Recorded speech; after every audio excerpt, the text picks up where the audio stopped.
Hello everyone. Welcome to Rodham International School, Class 7, Subject Social Studies. Lesson 1, The Medieval World. The Medieval World. We are going to see in the history about India's medieval world. Let me read out for you. India is located in South Asia. It is bound by the Himalayas in the north, the Indian Ocean in the south, and the Arabian Sea and the Bay of Bengal in the southwest and southeast respectively. It has always been a distinct geographical and geopolitical unit since ancient time. India, Pakistan, Bangladesh, Nepal, Sri Lanka and Bhutan make up the Indian subcontinent. Let me explain you the borders of India. In the north side we have Himalayan mountain, and in the south side we have the great Indian Ocean, and in the east side we have the Bay of Bengal, and in the west side we have the Arabian Sea. These are the four borders of India that we knew it, and India is there in the South Asian continent. As you know that there are 7 continents in the world, and among the 7 India is there in the Asian continent. And let's see the neighbor countries of India. India has China, Nepal, Bhutan in the north side, and in the northwest side it has Pakistan and Afghanistan, and in the east side it has Bangladesh and Myanmar, which we call before Burma. And in the south side there are 2 countries that are Sri Lanka and Maldives. These are the 2 islands are there in south. Let me read out the second para. Ancient names of India. The names Bharat and India have very deep historical roots. The Aryans occupied the country after driving away the Dravidian inhabitants of the Indus Valley and named it Sabda Saintav, the land of 7 rivers. They spread out and extended their sovereignty gradually to the east over the Ganga Yamuna Doab and called it Brahmarishi Desa. With the passage of time, the entire area lying between the Himalayas and the Vindhyas came to be known as Aryavarta. Later, they moved down south, which was known as Dakshinabad. Puranas regarded the land covered by Vedic civilization and culture as Bharat. According to Markandeya Purana and Vayu Purana, the country was named after Bharat, the son of Rishabh, in the lineage of Manu. Elsewhere, Bharat is mentioned as the son of King Dushyant. It is also said that the country got its name from Bharat, the largest community of the Aryans living in the Sub-Saintav. Let me explain you this para in the topic called the Aryan invasion to India and renaming the parts of it. Let's understand. The Aryans who were invaded to our India during the time of 1500 BC, means before Christ was born, 1500 years back. If we calculate along with this, 2000 plus 1500 means 3520 years before, the Aryans who entered to India and they drove the native Dravidians of the Indus Valley civilization. So in the Indus Valley civilization, the south right now who are there in the South India, who are known as Dravidians, they were there in the North Indian Indus Valley civilization. So the Aryans who drew them out and settled there, and they called the area to that land, the Indus Valley area, they called the land as the land of 7 rivers or Sabda Saintav. So this is the way they renamed the Indus Valley civilization area. Then later they also called the Ganga Yamuna Doab, that area they called as Brahma Rishi Desa. Then later they have called the another area, the Himalayas to Vindhyas. Between the areas, they call it as Aryavardha.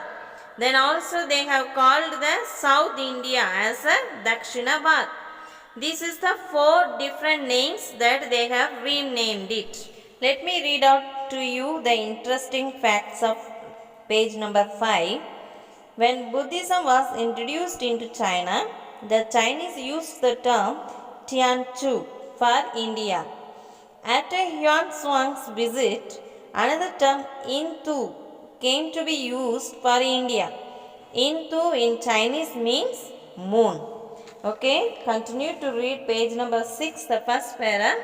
The Persian called the river Sindhu as Hindu and the land beyond Sindhu as Hindustan. The Greeks called the same Sindhu as Indus and called this country India, which has now become the English version of Bharat. It is officially recognized by the constitution and used in foreign countries. Let me explain you this thing under the title called the other names of ancient India. The country was first of all named after Bharat, after the son of Rishabh in the lineage of Manu or the son of Dushyanta. Secondly, the Chinese called India as Tuanchu or Sindhu and as well as Intu. Intu means moon. Thirdly, the Persians in the 5th century BC, they called India as Hindustan. The Arabic called India as Hind. The Greeks also called as India, and the British also called India as India. In the early version of India, the Sumerian and Akkadian text, 4500 BC plus 2020, or you can call it 6520 years before, Indian name was Meluka. Meluka, derived from the Dravidian words Melagam, means the highland, or the Elu means the sesame that they used to sell to the Mesopotamian people. So these are the different names of India. Let me continue to read from page number 6. During the Vedic times, the territorial jurisdiction of India extended from Afghanistan in the west to Myanmar in the north to Tamil Nadu in the south. The country was divided into 5 major regions. First of all, the Udicya, second, Praticya, third, Madhyadesh, fourth, Prachya, and 5, Dakshinabad. Myanmar was then known as Brahmadesh. Let me explain you under the title called the Territory of India or the border of India during the Vedic times. That those time India had in the west side Afghanistan. Up to Afghanistan it was known as India, and in the north side up to Myanmar it was under India, and Brahmadesh was the name of Myanmar those time, and in the south side as usual Tamil Nadu. So these were the borders of India in the Vedic times. Let me read the next para. During the age of Mahajanapathas, or the 1000 BC to 500 AD, 16 Janapathas, Anga, Magadha, Kasi, Gosala, Matsya, Vaji, Malla, Vatsa, Chedi, Kuru, Panchala, Surasana, Avanti, Asmaka, Kantara and Kamboja came up and rose to prominence. Let me explain you under the title of the Mahajanapathas, which is very important during the time of 1000 BC to 500 AD. Anga was there as the capital in Champa, and the present location is Bhagalpur of Bihar, and Magadha, the capital Rajagriha, and the area is known as Patna. Kasi is there in Varanasi. Kosala, the title is Srivasti, and Matsya, Viratnagara, it is there in Rajasthan now. Vaji or the Vaisali, it is there in Bihar. Malla, it is there in Gorakhpur of UP, and Vatsa, it is there in Mirzapur of Uttar Pradesh, and Chedi, it is there in Bundelkhand region. Kuru, it is there in Haryana and Delhi. Panchala, it is there in western Uttar Pradesh. Surasena, it is there in Mathura. Avanti, it is there in Malwa, Madhya Pradesh. Asmaka, it is there in between the rivers of Narmada and Godavari. Kandahar, it's there in Pakistan and Afghanistan. And Kamboja, it is there in Hazara district of Pakistan. These are the 16 Mahajanapadas in India. Right now the location also I have given to you. Let me read out the first empire page in 6th page. Chandragupta Maurya established the first empire in India and brought great part of the subcontinent under one political umbrella. The Mauryan Empire reached its zenith during the time of Ashoka the Great, which included the present Afghanistan, Pakistan, Nepal and the whole of India proper except Assam, northern Mysore and northwest Madras. Let me explain you about the great empire of India. In India, the first empire of or the king's rule in India that we are coming to know from 320 BC to 185 BC. Chandragupta Maurya established the first empire. We have to be proud enough. It is there in Bihar. So, from that time onwards, we knew about the empire. Okay. Among all the Gupta or Chandragupta Maurya dynasty, it is a Mauryan dynasty. Among that, King Ashoka was the very famous one. During the time of Ashoka, there was a territory of Afghanistan, Pakistan, Nepal, all were under the control of the Mauryan Empire. Except some of the places of India, Assam was not under Ashoka time and Mysore was not under the Ashoka time, as well as Madras or the Tamil Nadu was not under the control of the Ashoka time. Remaining all the places were under the control of Mauryan Empire. Let me read out the page number 6. Another large empire was created by the Guptas during the time of 300 to 450 AD, which stretched from the Himalayas in the north to river Narmada in the south, and from Gujarat in the west to Bengal in the east. The Mughal Emperor Akbar during the time of 1556 to 1605 unified the whole of the subcontinent, India, Pakistan and Bangladesh. Myanmar and Sri Lanka were also part of the British Empire until 937. Let me explain you. As we have seen, India, we have seen the first empire as a Mauryan Empire from 320 BC onwards. After which Mauryan Empire, there is also a great Gupta Empire from 300 to 450 AD.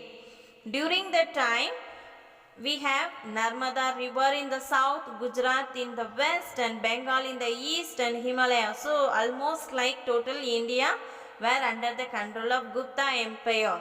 And afterwards, there was a Mughal Empire king.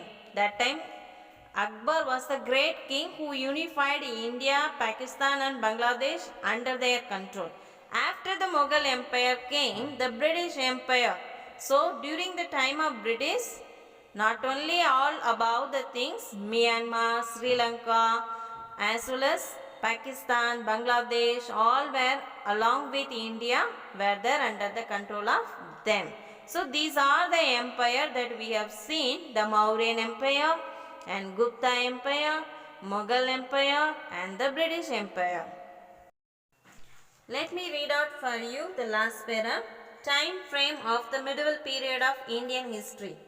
The history of any country is generally divided into three major periods: ancient, medieval and modern.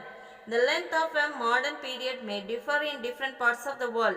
In India, the medieval period began around the 8th century AD and continued up to the 18th century. The beginning of the medieval period is characterized by changes in the political, social and economic spheres, while its end corresponds to the decline of the Mughal Empire. The medieval period in India is generally divided into two parts: the early medieval period and the late medieval period. Let me explain you this thing. So, the time frame of Indian history is divided into three: ancient Indian history, medieval Indian history, and the modern history. Our lesson is focusing on the second one, the medieval India. So, the ancient India chart I have given before the 10,000 BC itself. So you can go through it. As we are focusing on the medieval timeline or the medieval history, let me explain to you. The medieval period is divided into two parts: early medieval period as well as the late medieval period. Generally, we call 8th century AD to 18th century AD as the medieval frame. But when we divide into two, early medieval as late medieval, early medieval will come from 6th century to 13th century AD. Late medieval period would be coming from 13th century AD, from AD to 16th century AD. How do we understand about the medieval period? The medieval period is characterized by the changes in the political, social and economic spheres. These are the way we can understand about the medieval timeline of India. We will see tomorrow about the major development during the medieval period as well as the sources of medieval period, that I would be explaining you of the lesson 1 in the second class. Dear children, let me give you the homework. First of all, answer the following questions. First question: name the 4 border side of India. Secondly, name the neighboring countries of India according to its side. Thirdly, which area came to be known as Aryavardha? Fourth, write the name of 16 Mahajanapadas. Fifth question, how do we understand about the medieval period? Secondly, fill in the blanks. The Aryan invaded India during 1500 BC and drove dash of the Indus Valley into South India. Secondly, the Indus Valley civilization people who were Proto-Dravidians exported dash oil to Mesopotamia or the Sumerians. Thirdly, dash established the first empire in Bihar or India. Fourthly, generally we call dash century AD as the medieval time frame of India. Dear children, you can get all these answers from above the passage and write it to us through the WhatsApp. Have a blessed day. God bless you.